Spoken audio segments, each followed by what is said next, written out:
નમસ્કાર મિત્રો, જય હિન્દ. હું છું ડીની ચૌધરી. ફરી એકવાર આપ સર્વેનું સ્વાગત છે આપ સૌની સૈયારી યુટ્યુબ ચેનલ ડીઆર ગુજરાતીમાં. તો આ વિડીયો જે ખાસ બહેનો માટે છે કે જે આંગણવાડી કાર્યકર અને તેડાગર ભરતીની લાંબા સમયથી રાહ જોઈ રહ્યા છે, એમના માટે ખુશીના સમાચાર છે કે અત્યારે હાલમાં ફાઇનલી આંગણવાડી ભરતીની જે અગત્યની તારીખો છે એ જાહેર થઈ ગઈ છે. ગઈકાલે આપણે એક વિડીયો મૂક્યો હતો જેની અંદર આંગણવાડી ભરતીની લાયકાત, પછી વયમર્યાદા, પગાર ધોરણ, પસંદગીની પ્રક્રિયા, મેરિટ કઈ રીતે ગણતરી કરે એની સંપૂર્ણ વિગત તમને એ વિડીયોમાં આપી દીધી હતી. પરંતુ જે અગત્યની તારીખો હતી એ મિત્રો ખાસ એ વિડીયોમાં નથી આપી. એટલા માટે આપણો આંગણવાડી ભરતીને લઈને બીજો વિડીયો છે જેની અંદર તમને જે અપેક્ષિત તારીખો છે એની માહિતી આપીશું. આ તારીખોની અંદર કદાચ જે સુધારો પણ થઈ શકે છે. ઓફિશિયલ માહિતી નથી, પરંતુ સૂત્રો દ્વારા મળતી માહિતી મુજબની જે તારીખો છે એની તમને ખાસ માહિતી આપીશું. તો વિડીયો શરૂ કરીએ એના પહેલા ચેનલ પર ન હોય તો સબસ્ક્રાઇબ કરી બેલ આઇકન પ્રેસ કરી દો, એટલે ભરતીને લગતી સંપૂર્ણ અપડેટ મળતી રહેશે. એના સિવાય ટેલિગ્રામ અને વોટ્સઅપ ગ્રુપ જોઈન ના કર્યો તો એ પણ તમે જોઈન કરી શકો છો. અને અન્ય તમારો કોઈ પણ પ્રકારનો પ્રશ્ન હોય તો આપણો નંબર નીચે આપેલો છે જેની ઉપર તમે વોટ્સઅપમાં મેસેજ કરી શકો છો. તો ચોક્કસ તમને જે એનો નિરાકરણ માટેનો રિપ્લાય હશે એ આપશું. તો ચાલો વિડીયો શરૂ કરીએ. તો મિત્રો, સૌથી પહેલા વાત કરવામાં આવે તો આંગણવાડીની ભરતી પ્રક્રિયા જે છે એ સંપૂર્ણ રીતે ઓનલાઈન થતી હોય છે. આખી પ્રક્રિયા ઓનલાઈન થશે, જેના અલગ અલગ તબક્કાઓની અંદર થતી હોય છે. જેની સૌથી પહેલો એની જિલ્લા કક્ષાએથી ખાલી જગ્યાઓ મંગાવીને જાહેરાત આવતી હોય છે. એની અંદર ગામ વાઇઝ જગ્યાઓ જાહેર થશે. એના પછી ઓનલાઈન ફોર્મ ભરવા માટેની તમને તારીખો આપશે. એના પછી જે સીડીપીઓ શ્રી દ્વારા ઓનલાઈન મેરિટની ચકાસણી કરશે. એના પછી પીઓ દ્વારા મેરિટની ખરાઈ થતી હોય છે અને મેરિટ જનરેશન થશે. એના પછી મેરિટ બાબતે તમારો કોઈ પ્રશ્ન હોય તો તમને અપીલ કરવા માટેનો સમયગાળો આપશે. એના પછી જે તમે અપીલ કરી છે એના નિકાલ માટેનો સમયગાળો આપશે. એના પછી તમારા ડોક્યુમેન્ટ ચકાસણી અને જે નિમણૂક પત્ર અપાશે. એના પછી તમને હાજર થવા માટેનો પણ સમય આપશે. તો આ બધા જ તબક્કાઓની જે તારીખો છે એ હું તમને વિગતવાર જણાવી દઉં, તો વિડીયો ખાસ અંત સુધી જોતા રહેજો.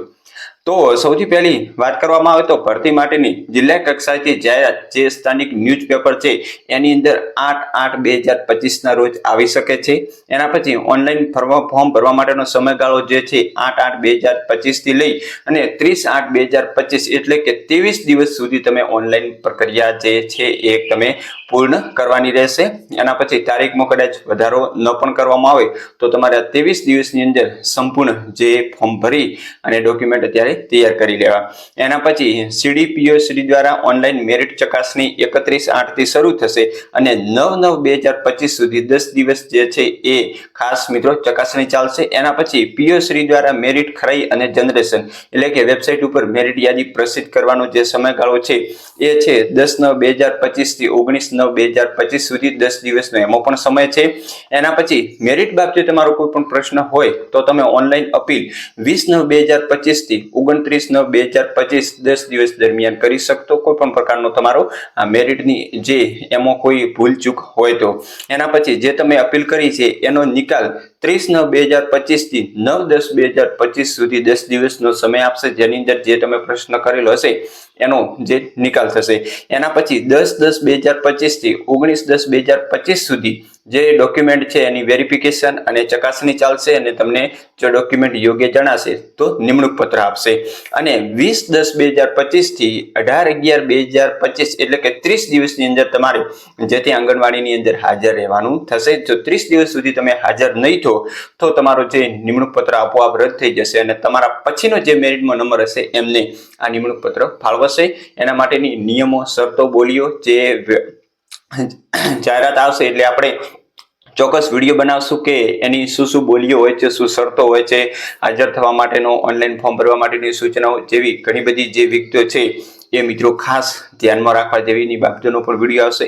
એના પહેલા ડોક્યુમેન્ટ બાબતે ઘણા બધાનો પ્રશ્ન હશે. તો ડોક્યુમેન્ટની અંદર તમારે હાલમાં સ્થાનિક રહેવાસી અંગેનો જે દાખલો હોય છે, રહેઠાણના પુરાવા માટેનો, એ તમારે મામલતદાર પાસેથી કઢાવી લેવું. એ કેવી રીતે કઢાવી એની આખી એક પ્રક્રિયા હોય છે, એનો વિડીયો ટૂંક સમયમાં તમને મળી જશે. બાકી કોઈ વધારાના ડોક્યુમેન્ટ જે તમારે ધોરણ 10 પાસ, 12 પાસ, એના સિવાય કોલેજ કરેલો હોય, પીટીસી હોય, બીયુડ હોય, એ જે સંપૂર્ણ કોર્સ છે એના તમારી પાસે જે સર્ટિફિકેટ હોવા જોઈએ.